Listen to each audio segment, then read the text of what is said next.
ഒരിടവേളയ്ക്ക് ശേഷം വീണ്ടും പാകിസ്ഥാൻ ആയുധം എടുത്തിരിക്കുകയാണ്. അത് അഫ്ഗാനിസ്ഥാനെതിരെയാണ്. ഇന്നലെ രാത്രി അഫ്ഗാനിസ്ഥാനിൽ ഉണ്ടായ മിന്നലാക്രമണത്തിൽ അഫ്ഗാനിസ്ഥാനിലെ 20ലധികം സാധാരണക്കാർ മരിച്ചു എന്നാണ് അഫ്ഗാനിസ്ഥാനിലെ വക്താവ് വ്യക്തമാക്കുന്നത്. നമുക്കറിയാവുന്ന കാര്യമാണ്. അങ്ങനെ പാകിസ്ഥാന് മുന്നിൽ അങ്ങനെ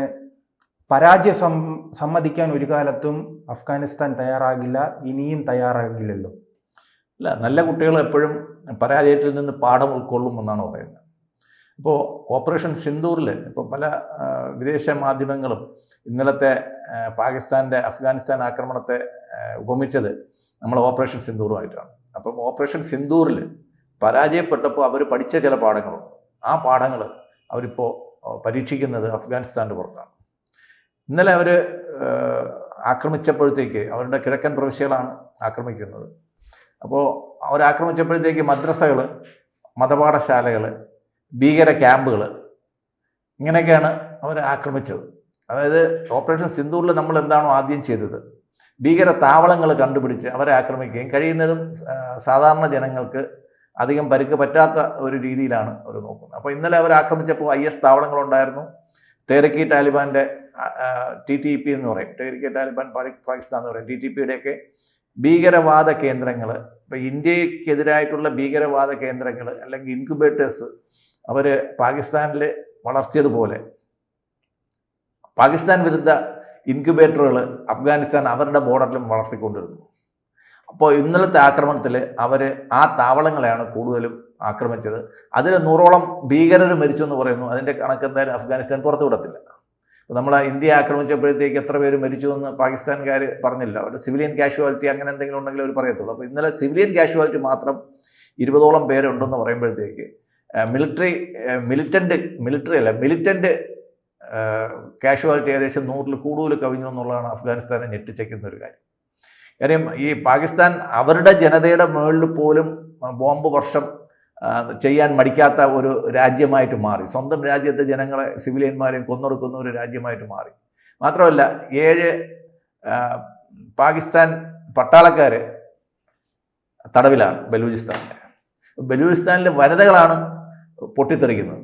നല്ല സുന്ദരിമാരായ സ്ത്രീകൾ, അവർ എന്താണെന്ന് വെച്ച് കഴിഞ്ഞാൽ സത്യം പറഞ്ഞാൽ നമ്മുടെ ഇന്ത്യയിലെ ഈ സ്വാതന്ത്ര്യ സമര സേനാനികൾ എന്നൊക്കെ പറയുന്ന മാതിരി, നമ്മുടെ സുഖദേവ് സിംഗിനെയൊക്കെ മാതിരി ചെറുപ്പക്കാരായിട്ടുള്ള യുവത്വമുള്ള, അവർ രാജ്യത്തിന് വേണ്ടി നശിക്കാൻ വേണ്ടിയിട്ട്, അവരുടെ സ്വാതന്ത്ര്യത്തിന് വേണ്ടിയിട്ടും അവരുടെ ആത്മാഭിമാനത്തിന് വേണ്ടിയിട്ടും ജീവൻ ബലി കൊടുക്കാൻ തയ്യാറാവുന്ന അവർ ബലിദാനികളാണ് ശരിക്കും യഥാർത്ഥത്തിൽ. ഇന്ത്യയിൽ നമ്മളെ ഇവിടുത്തെ സുഡാപ്പികൾ പറയുന്നതല്ല, അവർ ശരിക്കും രാജ്യത്തിന് വേണ്ടിയുള്ള ബലിദാനികളാണ്. അപ്പോൾ അതിൻ്റെ ആക്രമണം 4 ഭാഗത്തു നിന്നും, രാജ്യത്തിൻ്റെ തന്നെ 4 മുക്കിൽ നിന്നും ഉയരുന്ന ഒരു സമയത്താണ് ശ്രദ്ധ തിരിക്കാൻ വേണ്ടിയിട്ട് അവർ അഫ്ഗാനിസ്ഥാനിലോട്ട് ആക്രമണം തിരിച്ചുവിടുന്നത്. എന്തായാലും അതായത് സ്വന്തമായിട്ടൊരു ആർമി പോലും ഇല്ലാത്ത, നല്ലൊരു ടാങ്ക് പോലും ഇല്ലാത്ത, നല്ലൊരു വിമാനം പോലും ഇല്ലാത്ത ഒരു രാജ്യമാണ് അഫ്ഗാനിസ്ഥാൻ. സത്യം പറഞ്ഞു കഴിഞ്ഞാൽ അവർ മെഡിസിന് പോലും അവർ ഇത്രയും കാലം ആശ്രയിച്ചുകൊണ്ടിരുന്നത് പാകിസ്ഥാനാണ്. സ്വന്തമായിട്ട് മരുന്ന് പോലും ഉണ്ടാക്കാൻ സാധിക്കാത്ത ഒരു രാജ്യമാണ്. ഇപ്പോഴാണ് അവർ ഇന്ത്യയിൽ നിന്ന് മരുന്ന് വാങ്ങിക്കാൻ തുടങ്ങുന്നത്. അഫ്ഗാനിസ്ഥാൻ ആക്രമിക്കുന്നതിൻ്റെ പുറകിലുള്ള അവരുടെ ഈർഷ്യ ഇന്ത്യയുമായിട്ട് പാകിസ്ഥാൻ അടുക്കുന്നതിൻ്റെ ഒരു കാരണമാണ്. ഇന്ത്യയിൽ മാസങ്ങളോളം അവരുടെ മിക്കവാറും എനിക്ക് തോന്നുന്ന ഏതെങ്കിലും ദിവസം ഒരു അഫ്ഗാനിസ്ഥാൻ മന്ത്രി ഇന്ത്യയിൽ ഇല്ലാത്ത മാസങ്ങൾ ചുരുക്കമായിരുന്നു. ഇപ്പോൾ എല്ലാ മാസവും അഫ്ഗാനിസ്ഥാൻ്റെ പ്രധാനപ്പെട്ട മന്ത്രിമാരെല്ലാം ഇന്ത്യയിൽ താവളമടിക്കുന്നുണ്ട്. അതിൽ വിദേശകാര്യ മന്ത്രിയുണ്ട്, കോമേഴ്സ് മന്ത്രിയുണ്ട്, ആഭ്യന്തരമന്ത്രിയുണ്ട്. പലരും ഇന്ത്യയിൽ വന്നു പോകുന്നു. പലരും രഹസ്യമായിട്ടും പലരും പരസ്യമായിട്ടും ഒക്കെ ഇന്ത്യയുമായിട്ടുള്ള അവരുടെ ഒരു അലയൻസ് പാകിസ്ഥാനെ ഭ്രമിപ്പിച്ചിട്ടുണ്ട്, പേടിപ്പിച്ചിട്ടുണ്ടെന്നുള്ളതാണ് കാര്യം. 3 സൈഡിൽ നിന്ന് അറ്റാക്ക് വരുമ്പോഴത്തേക്ക് അവർക്ക് പിടിച്ചു നിൽക്കാൻ പറ്റാത്ത ഒരവസ്ഥയിലോട്ട് പോകും. അതാണ്. എന്നിട്ടും അവർക്ക് സ്വന്തമായിട്ട് ഒരു ആർമി ഇല്ലാത്ത രാജ്യമായിട്ട് പോലും പാകിസ്ഥാനെ അഫ്ഗാനിസ്ഥാനെ വിറപ്പിക്കാൻ സാധിക്കുന്നു എന്ന് പറയുമ്പോഴത്തേക്ക് പലരും പറയുന്നുണ്ട് ഇന്ത്യയാണ് അവരുടെ പിറകെ, ഇന്ത്യൻ മിലിറ്ററിയാണ് അവരുടെ പിറകെ, ഇന്ത്യയാണ് അവർക്ക് ആയുധം കൊടുക്കുന്നതെന്നൊക്കെ പറയുന്നുണ്ട്. അതിൻ്റെ വാസ്തവമൊന്നും നമുക്കറിയത്തില്ല. എന്തായാലും നമ്മളാരെ അറിയിച്ചിട്ട് ഇന്ത്യ ഗവൺമെൻറ് ആർക്കും ആയുധങ്ങൾ കൊടുക്കാൻ പോകുന്നുമില്ല. അതൊക്കെ ഓരോ രാജ്യത്തിൻ്റെയും നിലനിൽപ്പിൻ്റെയും നയതന്ത്രത്തിൻ്റെയൊക്കെ പ്രശ്നങ്ങളാണ്. എന്തായാലും അഫ്ഗാനിസ്ഥാനെ കൊണ്ട് നിലനിൽക്കാൻ പറ്റാത്തൊരവസ്ഥയിലോട്ട് എത്തിച്ചിരിക്കുന്നു. മാത്രമല്ല ബലൂചിസ്ഥാൻ ലിബറേഷൻ ആർമിയുടെ പുറകിലും ഇന്ത്യയും അഫ്ഗാനിസ്ഥാനും കൈകോർത്തിട്ടുണ്ടെന്നുള്ളത് അവരെ പേടിപ്പിക്കുന്ന ഒരു കാര്യമാണ്. കാര്യം ഒരാഴ്ച ഇന്നോ അല്ലെങ്കിൽ നാളെയോ അവരുടെ പട്ടാളക്കാരെ അവർ തലയർത്ത് കൊല്ലും. നേരത്തെ ISകാരെ IS കാണിച്ചപ്പോഴത്തേക്ക്, യഥാർത്ഥത്തിൽ അഫ്ഗാനിസ്ഥാനിൽ IS ഒക്കെ വന്നപ്പോഴത്തേക്ക് പാകിസ്ഥാന് ഭയങ്കര സന്തോഷമായിരുന്നു. അവർ 2 കൈ നീട്ടി സ്വീകരിക്കുകയും ഖിലാഫത്തിന് വേണ്ടിയിട്ട് അവർ നിൽക്കുകയൊക്കെ ചെയ്യുന്നു എന്നൊക്കെയാണ് പറഞ്ഞുകൊണ്ടിരുന്നത്. ഇപ്പോഴാണ് അവർക്ക് ISന്റെ യഥാർത്ഥ നിറം മനസ്സിലായത് താലിബാനിൽ ചെന്നപ്പോൾ. ഇപ്പോഴും അതേ ISകാരെ തന്നെയാണ് അവർക്ക് ഇപ്പോഴും പേടി. എന്തായാലും തീവ്രവാദത്തിൻ്റെ ഉൽപ്പന്നമായ പാകിസ്ഥാൻ തീവ്രവാദത്തിലൂടെ അവസാനിക്കുന്ന ഒരു കാഴ്ചയാണ് നമ്മൾ കാണുന്നത്. ഇത് അഫ്ഗാനിസ്ഥാൻ എന്തായാലും പാകിസ്ഥാനെ പിളർത്താതെ, 4ആയിട്ട് മുറിക്കാതെ അഫ്ഗാനിസ്ഥാൻ പിന്നോട്ടില്ല എന്നുള്ള ഒരു തന്ത്രം നമ്മൾ കാണുന്നുണ്ട്. മാത്രമല്ല അതിന് ഇന്ത്യയുടെ നയതന്ത്രപരമായിട്ടുള്ള എല്ലാ സപ്പോർട്ടും ഇന്ത്യ കൊടുക്കുന്നു. ഈ വിദേശ രാജ്യങ്ങൾ എങ്ങനെയായിരിക്കും ഈ പ്രശ്നത്തിൽ ഇടപെടുക?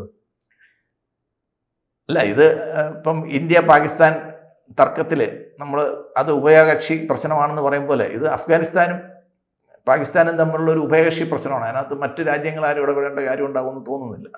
എന്തുകൊണ്ടായിരിക്കും പെട്ടെന്ന് ചേട്ടാൻ ആദ്യം സൂചിപ്പിച്ചതുപോലെ തന്നെ മരുന്നിന് പോലും അഫ്ഗാനിസ്ഥാൻ ആശ്രയിച്ചിരുന്ന പാകിസ്ഥാനും അഫ്ഗാനിസ്ഥാനും തമ്മിൽ പെട്ടെന്ന് എന്തുകൊണ്ട് ഈ ശത്രുത ഉണ്ടായി? അല്ല, ഇവര് അതിര് മാന്തുക എന്ന് പറയുന്ന നമ്മുടെ ഒരു പരിപാടി ഉണ്ടല്ലോ. അപ്പോൾ പാകിസ്ഥാൻ വിചാരിച്ചത് അഫ്ഗാനിസ്ഥാൻ അവരുടെ അയൽ രാജ്യമാവുകയും അവർക്ക് ശക്തിയില്ലാത്തൊരു രാജ്യമാകുമ്പോഴത്തേക്ക് അവരെ കൊണ്ട് പാകിസ്ഥാൻ്റെ ഒരു അടിമപ്പണി ചെയ്യിപ്പിക്കാമെന്ന് അവർ കണക്കാക്കി.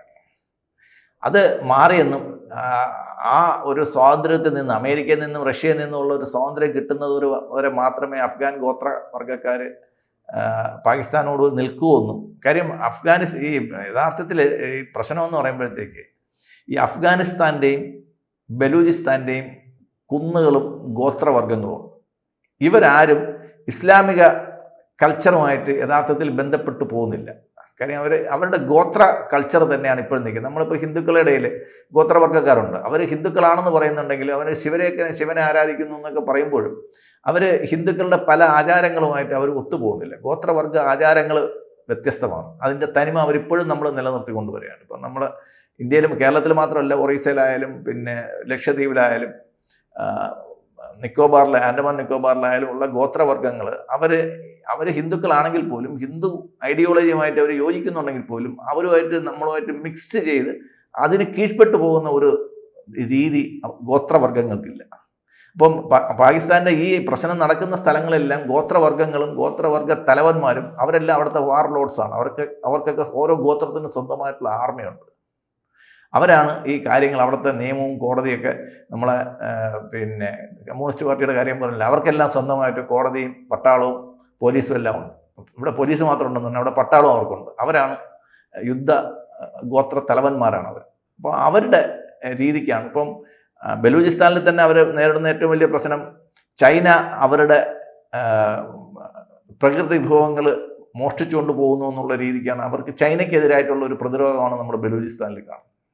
അപ്പോൾ അതേപോലെ അവരെ സഹായിക്കുന്ന ഒരു രീതിയിലാണ് അഫ്ഗാനിസ്ഥാൻ പോകുന്നത്. അപ്പോൾ അഫ്ഗാനിസ്ഥാനെ സംബന്ധിച്ചിടത്തോളം ബലൂചിസ്ഥാൻ പ്രത്യേകമാക്കുക, ഖൈബർ പക്തൂൺ പ്രത്യേകമാക്കുക, അങ്ങനെ അഫ്ഗാനിസ്ഥാൻ്റെ വരുതിയിൽ ആ പ്രദേശങ്ങളെ പിടിച്ചു നിർത്തുക എന്നുള്ള ഒരു രീതിക്കാണ് അഫ്ഗാനിസ്ഥാൻ മുന്നോട്ട് പോകുന്നത്. പാകിസ്ഥാന് ഇതിനെ ഭംഗിയായിട്ട് പ്രതിരോധിക്കാൻ സാധിക്കുന്നില്ല. എനിക്ക് തോന്നുന്നു കഴിഞ്ഞ വർഷം ഈ ഇടക്കാലത്ത് മുഴുവൻ ഇത്തരം അക്രമങ്ങൾ ഉണ്ടാകുമ്പോൾ പാകിസ്ഥാന്റെ വക്താക്കൾ പറയുന്നത് ഇതിന് പിന്നിൽ ഇന്ത്യയാണ്, അജിത് ഡോവലാണെന്ന വിമർശനം പലതവണ കേട്ടിട്ടുണ്ട്, കണ്ടിട്ടുണ്ട്. അത് തന്നെയായിരിക്കുമോ ഈ സംഭവത്തിന് പിന്നിലും ഉണ്ടാവുക? ഇത് അവനവൻ കടമ്പ എന്ന് പറയും. ഇത് അവരവർ കുഴിച്ച കുഴി തന്നെയാണ്. അഫ്ഗാനിസ്ഥാനെ സഹായിക്കുമ്പോഴത്തേക്ക് ഡോവലില്ലായിരുന്നല്ലോ. അഫ്ഗാനിസ്ഥാന് എല്ലാവിധ സഹായവും നൽകി. ഈവൻ ബിൻ ലാദനെ വരെ ഒളിപ്പിച്ചത് പാകിസ്ഥാൻ തന്നെ ആയിരുന്നല്ലോ. അമേരിക്കയ്ക്ക് അത് മനസ്സിലായല്ലോ. ഒരു സമയത്ത് ഒരു ഭാഗത്ത് ബിൻ ലാദനെതിരായിട്ടുള്ള സമരം നടത്തുകയും സെർച്ച് നടത്തുകയും അവരുടെ കണ്ടോൺമെൻറ്റ് ഏരിയയിൽ ബിൻ ലാദനെ ഒളിപ്പിക്കുകയും ചെയ്തു എന്ന് അമേരിക്കയ്ക്ക് മനസ്സിലാവുകയും CIA വളരെ ബുദ്ധിപൂർവമായ ഒരു ഓപ്പറേഷനിൽ കൂടെയാണ് അവർ ബിൻ ലാദനെ അമർച്ച ചെയ്തത്. അപ്പം പാകിസ്ഥാൻ പുറത്ത് എന്തൊക്കെ നാട്യങ്ങൾ കാണിച്ചാലും തീവ്രവാദത്തോടും അധികാരത്തോടും അക്രമത്തോടും അവർക്കുള്ള ആ വാസനയും അതിനോടുള്ള അഭിവാഞ്ചയും ലോകത്തെല്ലാവർക്കും അറിയാമെന്നുള്ള കാര്യമാണ്. അത് മാനിഫെസ്റ്റ് ചെയ്ത ഒരു കാര്യമാണ്. അപ്പോൾ അതുകൊണ്ട് തന്നെ അവർ നശിക്കാൻ പ്രത്യേകിച്ച് വേറൊന്നും വേണ്ട. കാര്യം ഇന്ത്യ വിഭജിക്കുന്ന സമയത്ത് ബലൂചിസ്ഥാനെ സെപ്പറേറ്റായിട്ട് നിർത്താമെന്ന് ജിന്ന കൊടുത്ത ഒരു ഉറപ്പിൻ്റെ പുറത്താണ് അവർ ഇന്ത്യയിൽ നിന്ന് മാറാൻ തീരുമാനിച്ചത്. പക്ഷെ മാറിക്കഴിഞ്ഞപ്പോഴത്തേക്ക് പാകിസ്ഥാൻ അവരുടെ ആർമി അയച്ചിട്ട് അവരുടെ തനി സ്വഭാവം കാണിക്കുകയും ചെയ്തു. അങ്ങനെയാണ് ബലൂചിസ്ഥാൻ അവരുടെ ഭാഗമായത്. ബലൂചിസ്ഥാൻ എന്ന് നമ്മൾ വെറുതെ പറയുമ്പോഴത്തേക്ക് അത് മൊത്തം അഫ്ഗാനിസ്ഥാൻ്റെ വിസ്തീർണത്തിൻ്റെ 40% വരും. അപ്പോൾ അത്രയും വലിയൊരു ഭൂപ്രദേശം നിയന്ത്രിക്കാൻ ഞങ്ങൾക്ക് സൈന്യമില്ല എന്ന് പറയുന്ന ഒരു ഗതികേടിലോട്ട് അവിടുത്തെ സൈന്യാധിപൻ എത്തിയെന്നുള്ളതാണ്. ഞങ്ങൾക്ക് ബലൂചിസ്ഥാനിൽ ഡിപ്ലോയ് ചെയ്യാൻ ഞങ്ങളുടെ സൈന്യമില്ല എന്ന് പറയുന്നു. ഒരു രാജ്യത്തിൻ്റെ അകത്ത് സൈന്യത്തെ ഡിപ്ലോയ് ചെയ്യുക എന്ന് പറയുമ്പോഴത്തേക്ക് രാജ്യത്തിൻ്റെ ക്രമസമാധാനത്തിൻ്റെ ഏറ്റവും മോശപ്പെട്ട ഒരു അവസ്ഥയിലാണ് സൈന്യത്തിനെ നമ്മുടെ രാജ്യത്തിൻ്റെ ഒരു ഭാഗത്തോട്ട് ഇറക്കുന്നത്. സൈന്യം നമ്മുടെ അതിർത്തികൾ കാക്കേണ്ടവരാണ്, നമ്മുടെ പൗരന്മാരെ രക്ഷിക്കേണ്ടവരാണ്. നമ്മുടെ പൗരന്മാരെ നിയന്ത്രിക്കാൻ ഏർപ്പെടുത്തുക എന്ന് പറയുന്നത് പോലും നാണം കെട്ട ഒരു കാര്യമാണ്. പക്ഷേ അഫ്ഗാനിസ്ഥാനിൽ, ബലൂചിസ്ഥാനിൽ മുഴുവൻ പട്ടാളത്തിൻ്റെ കയ്യിലാണ് കാര്യങ്ങൾ നടക്കുന്നത്. എന്നാൽ അവിടെ ആവശ്യത്തിന് പട്ടാളക്കാരെ നിയമിക്കാനുള്ള പട്ടാളക്കാരും അവർക്കില്ല. നിയമിച്ചാൽ അവർക്ക് കൊടുക്കാനുള്ള ശമ്പളം പോയിട്ട് അവർക്ക് ഭക്ഷണം കൊടുക്കാനുള്ള റേഷൻ പോലും പാകിസ്ഥാനിൽ ഇല്ല എന്ന് പറയുമ്പോഴത്തേക്ക് നമ്മൾ കളിയാക്കി പറയുമെങ്കിൽ ഇന്ത്യയിൽ നമ്മൾ ഒരു ദിവസമാണ് ദീപാവലി എങ്കിൽ പാകിസ്ഥാനിൽ 365 ദിവസവും ദീപാവലിയാണ്. അവിടെ ഒരു ബോംബ് സ്ഫോടനവും മരണവും തീവ്രവാദവും ആക്രമണവും നടക്കാത്ത ദിവസങ്ങളില്ല.